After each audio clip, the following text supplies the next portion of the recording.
Hey everybody, welcome to another tutorial here on TejanoKeyboard.com. Today we're going to do a tutorial on TK MCL, which is the Tejano Keyboard Music Creator Library, which is our new plugin that we have created to assist you in creating Tejano music.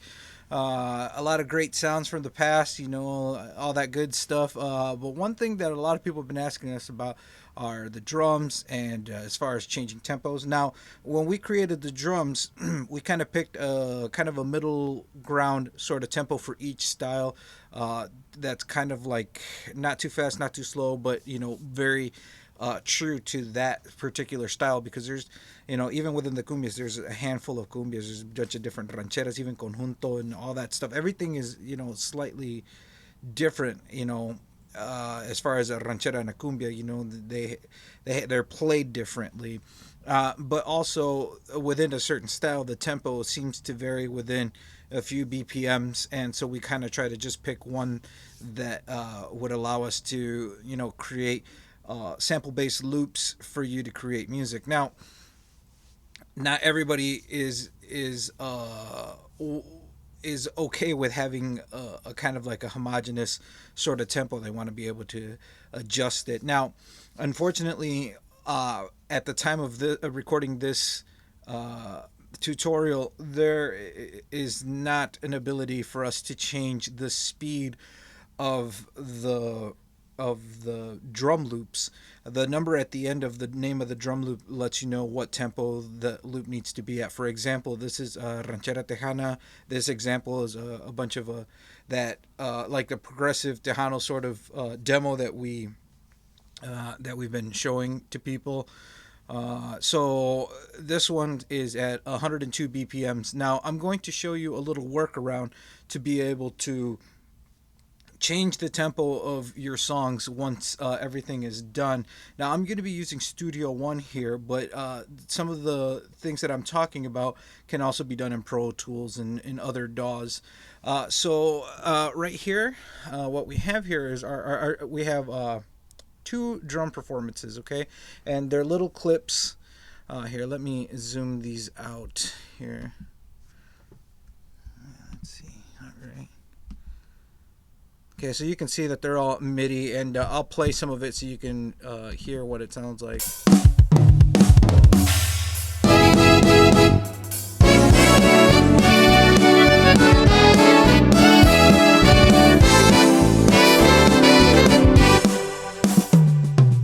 Okay, so what we're going to do here is grab all of these little clips, and what we're going to do is consolidate them into one. Not consolidate audio as they call it in Pro Tools, but this is actually in Studio One. It's called group. So what we're doing is we're grouping all the clips together to make it one monolithic performance with all the MIDI information in one clip as opposed to several different clips. Now, in Pro Tools, there's an ability to render the MIDI audio and create an audio track. So that's what we're going to do, but in Studio One it's called bounce. We're going to bounce the track, and then what it will do, you'll see here in a second, is that it will render an audio clip of the same MIDI performances. Here, let me zoom those out. So you can see now it's they're wave files of the performance. So the next trick here to this workaround is we're going to go up here under tempo. It says follow. We want to set that to time stretch. So what's going to happen is that both of these drum performances will actually be moving along the same tempo map as the song. So what's going to be happening is that the other instruments that were sequenced using MIDI, actually all the other instruments were sequenced using MIDI. There's no audio here, as you can see. But at any rate, all of these notes, there won't be a change in audio quality in the MIDI portion of what is left, right, which is basically everything except for the drums. So you won't hear any kind of change in the quality of the audio, but in the drums, because we are actually trying to either, when you stretch it out, trying to fill the void with more audio information, or when you shrink it, we're trying to get rid of some audio information, and that all happens under the hood. I don't exactly I can't really explain it to you, at least not in the amount of time that we have, but what's going to happen now is that as we change tempos to the tempo to the song, the audio file will actually stretch out or smash in depending on which direction you go, so you're able to change the tempo of the songs. Now, I recommend that if you're going to do this, do it once the arrangement is completely done. Now, if that workflow doesn't work well for you because you want to record a song at a certain tempo first, then what I would suggest is record the song to a click track to the tempo that you want, then change the tempo to match the loops that you're going to be using. Make the performance of the drums, render it into audio, and then you can put it back to the original speed that you had. Or if you don't mind working a little bit faster or slower, sequence the whole song to the drum track the way that it is, and then after that, then you can just render it down and change the tempo to whatever feels most comfortable. Okay.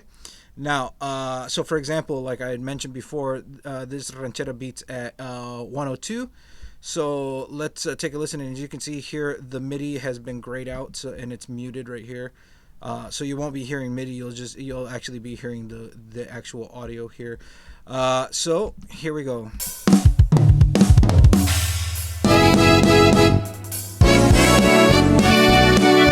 Now let's change the tempo up. Let's speed it up to 105.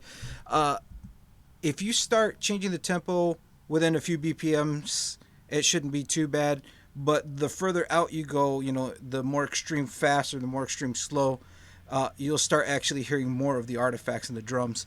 But here we go.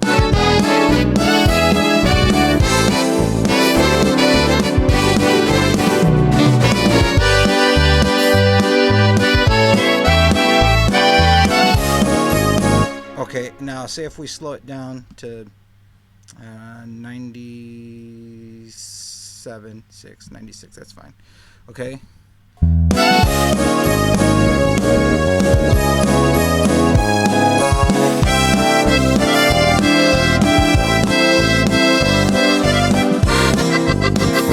Okay, so like I said, even within a few BPMs,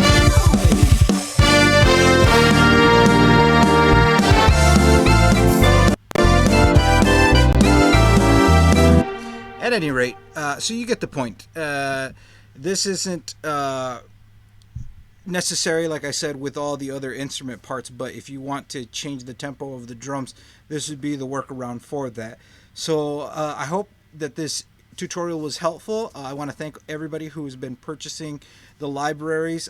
For those of you who are still looking at the library and kind of have some reserves about it, be sure to ask me all the questions that you need. And I will try to answer those as much as possible. We now have payment plans available too. If you guys are interested in that, be sure to email me on a one-on-one basis so we can negotiate a payment plan of sorts. That'll be on a customer-to-customer basis. So be sure to let me know about that. Yeah, thank you very much for supporting the channel, and we'll see you guys next time. Traditions change with the times, and with technology, the way we create music has moved into the world of virtual instruments. It's time to bring our traditions into the modern-day workflow. Tejano Keyboard presents the Music Creator Library, a sample library of all the classic and hard-to-find keyboard sounds, patches, and layers from your favorite Tejano recordings of the 80s, 90s, 2000s, and today. The Tejano Keyboard Music Creator Library is an all-in-one music creation tool, including long-sampled German and Italian accordions, live brass and woodwind instruments, basses, guitars, bajo sextos, and drum loops in the styles of the most prolific drummers and styles in Tejano music history.